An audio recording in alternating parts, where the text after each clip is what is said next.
Bueno, esta autora dice que esto de escribir la carta a la persona, ¿no?, que tenemos un conflicto, nos hace avanzar mucho en el camino de curación.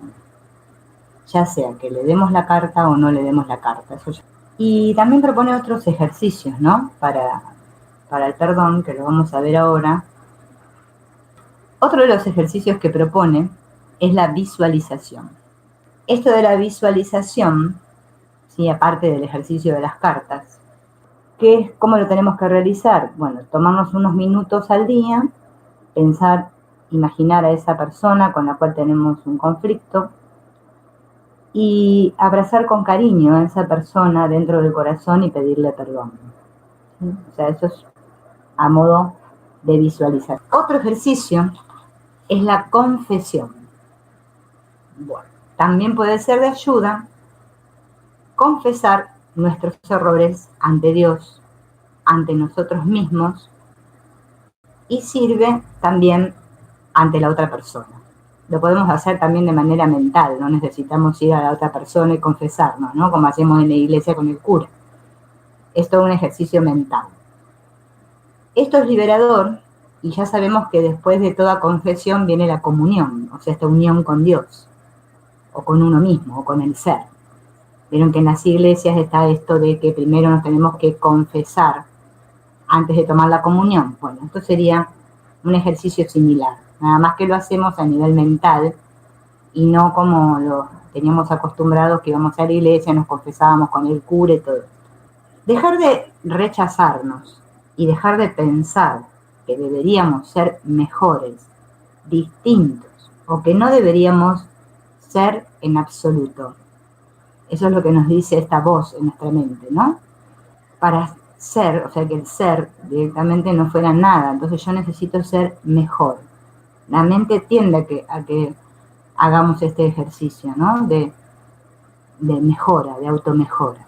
Algo que nos podemos decir, empezar a decir a nosotros mismos, ¿no?, cada vez que aparentemente nos pasa algo o hacemos algo, es: cometí un error. Porque cometí un error no es lo mismo que decir soy un error. Estamos acostumbrados a que siempre nos personalizamos y decimos soy tal cosa, yo soy tal cosa, soy tal cosa. O sea, nos juzgamos automáticamente. Entonces, una cosa es decir cometí un error y otra cosa es soy un error. Una cosa es decir hice algo malo y otra cosa es soy una mala persona. ¿No? Porque no es lo mismo.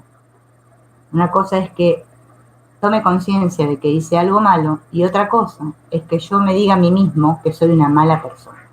Porque ahí ya caí en la idea de pecado y no tengo solución. Es esencial tomar conciencia de los mensajes que nos generaron culpa y vergüenza para liberarnos de las reacciones emotivas y de comportamiento que nos provocan.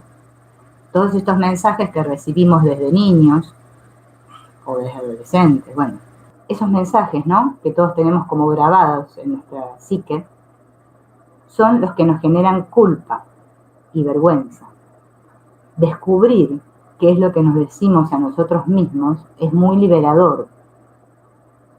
Hay un libro que se llama La culpa es la maestra, el amor es la lección, de la doctora Borisenko. Dice que ahí en ese libro hay una serie de frases que indican una vergüenza y una culpa no sanadas en el adulto. Para darnos cuenta vamos a escuchar estas frases y fíjense en que muchas de ellas nos las decimos muy a menudo. Soy una persona demasiado entregada. Yo sé que es preocuparse. Yo sí que lo sé. Yo sí sé lo que es preocuparse. Decía como que nosotros sabemos lo que es y el otro no supiera. No puedo dejar de ayudar. No puedo dejar de ayudar. Siempre estoy pidiendo disculpas. ¿Sí? Este tic tenemos todos, ¿no? De pedir disculpas. Yo pido disculpas porque siempre me creo que estoy equivocado, ¿no? Que soy erróneo a cada rato. Suelo despertarme sintiendo angustia que a veces dura días o semanas. Me despierto por la noche sintiendo angustia que dura días o semanas. Ese es otro síntoma de que hay una culpa no sanada. Siempre me echo la culpa de todo. Siempre me echo la culpa de todo. Me preocupa lo que la gente piense de mí. Eso yo creo que es el fatality. Me parece que es vox populi, es en todos. Me preocupa lo que la gente piense de mí. Vieron que, por ejemplo, hay un conflicto con X persona y después, ¿no es cierto?, me quedo a solas pensando qué pensará el otro de mí. Me parece que fuera muy importante lo que el otro piensa de mí. Sí, es de risa. Bien, no soy tan capaz como creen algunas personas. Esto ya viene de una idea que yo creo que los otros creen que soy capaz y yo me creo que los otros creen que yo soy capaz. Entonces me digo, no soy tan capaz como creen algunas personas. Esta también. Soy muy perfeccionista. Detesto aceptar y pedir ayuda. Detesto aceptar y pedir ayuda. Y esta también otra, vox populi. No sé decir que no. No sé decir que no, claro. Como no sé decir que no, porque tengo miedo a lo que piensen de mí, entonces siempre digo que sí. Pero después me veo envuelto en unos rollos y ni yo sé cómo salir. Eso nos pasa a todos. Bien, eso es todo lo que nos decimos, según esta autora en este libro, ¿no? Claro, el tema es ahora cómo reprogramar, cómo cambiar el chip y ya no decirnos más de estas cosas, porque obviamente están hablando de que hay una profunda culpa y vergüenza, tomar conciencia de que nos las decimos y tomar conciencia de quiénes somos en verdad, porque el problema está ahí, que yo creo ser una cosa que no soy, ¿sí? Y estoy en conflicto entre lo que verdaderamente soy y lo que creo que soy. Ese es el gran conflicto, ¿no? La separación en mi mente. ¿Qué nos podemos decir? Eres y serás y eras, y en toda la conjugación verbal del tiempo ser, una persona digna de amor. Eres una persona digna de amor. Eres inocente. Tu esencia es inocente. O sea, en esencia todos somos inocentes. Eres digno de respeto y aceptación. Ya te has perdonado. ¿Podemos aceptar que ya nos hemos perdonado? Nos ponemos en este instante, sentimos que realmente ya nos hemos perdonado o creemos que todavía tenemos muchas cosas malas por las cuales perdonarnos. Bueno, empezar a darnos cuenta que ya nos hemos perdonado. Elijo aceptarme y amarme. Elijo aceptarme y amarme, porque cuando me acepto dejo de criticarme y juzgarme, por lo tanto empiezo a amarme. Nuestro niño o niña interior necesita saber qué es y siempre ha sido digno de un amor y un respeto incondicionales, aunque hasta el momento no lo haya experimentado. Puede ser que, seguramente, hasta el momento no hayamos experimentado ese amor que nos merecemos, ese amor incondicional, por lo que realmente somos. Pero eso no quiere decir que no lo seamos, ¿sí? Puede ser que no lo haya experimentado, pero no es que no lo somos. Y esta es una carta que le escribe una chica que se llama Katy a un hermano que tiene, que se llama Ben. El hermano de esta chica, Katy, resulta que estaba internado en un lugar recuperándose de su adicción a la cocaína. Y, y Katy le escribe una carta, pero me llamó mucho la atención cómo ella escribe esta carta y por eso se las quería compartir, porque bueno, ya hablamos el otro día de esto de la escritura de cartas, ¿no? Y bueno, me puede dar una pauta de cómo poder expresar en una carta lo que siento hacia otro, ¿no? Ella se la escribe y se la da al hermano, realmente. No es que la escribe y la rompe o no se la entrega al otro. Y el hermano le contesta. Su hermano Ben le da una respuesta. Y la carta empieza así. Dice, querido Ben, esta carta trata de mí, pero te la he escrito a ti. Miren qué conciencia, ¿no? Porque en realidad todo el conflicto está en mí. O sea que ella ya comienza la carta diciéndole, esta carta trata de mí, pero te la escribo a ti. Soy una mujer de 41 años que en su interior tiene una niña muy pequeña que sufre mucho. Está muy escondida. A veces ni siquiera yo advierto conscientemente su presencia, pero siempre ha sufrido, y mucho. El sufrimiento comenzó cuando esa niña era realmente muy pequeña. Ansiaba amor, ansiaba que la abrazaran, ansiaba ser especial. Pero creció junto a una madre que también tenía en su interior una niña herida. Una madre que no sabía demostrar amor, sobre todo de manera física.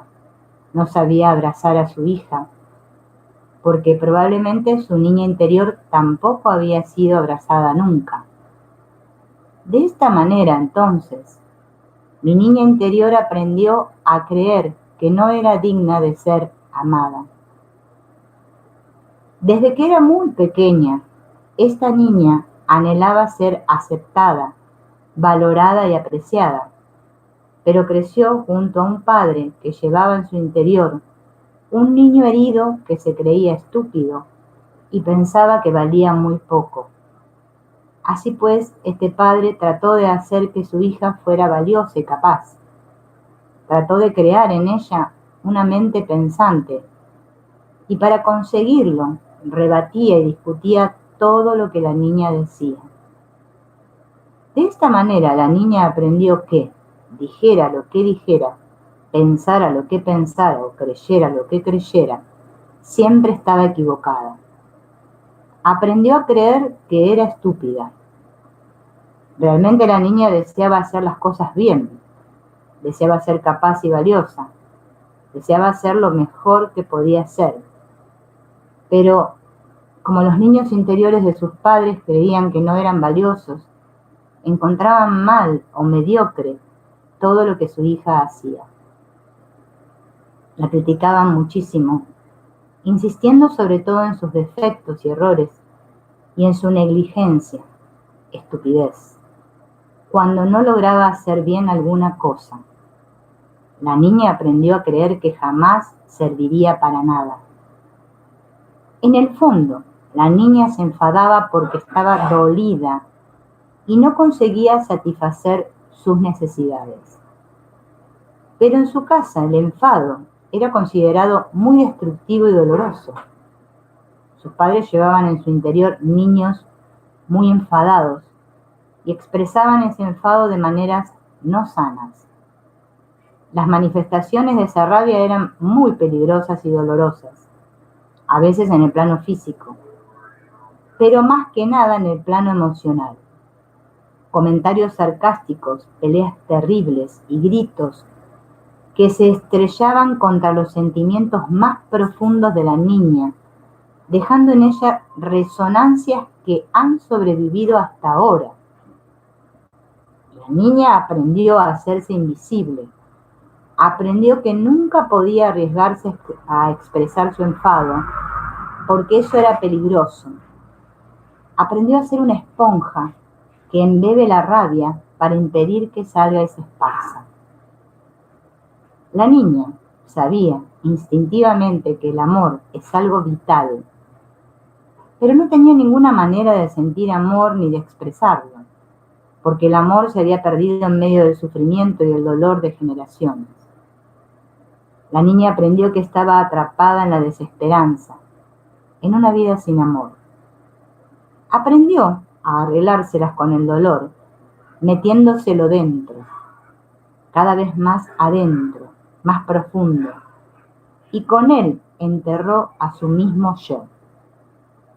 Intentaba estar siempre muy ocupada, trabajaba demasiado, trataba de hacer demasiadas cosas sin relajarse jamás, y sin atreverse a hacerlo porque entonces el dolor afloraba a la superficie demasiado fuerte e insoportable.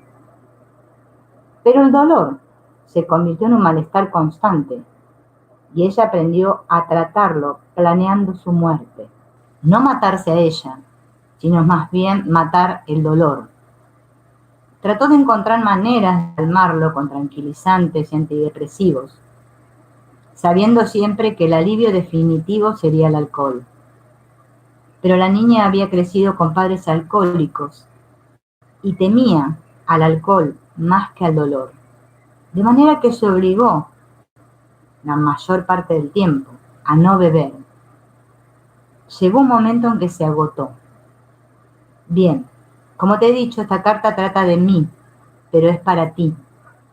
Tú creciste con los mismos padres heridos que yo tuve, y en tu interior hay un niño pequeño herido, que tal vez aprendió cosas distintas a las que aprendió la niña de esta carta.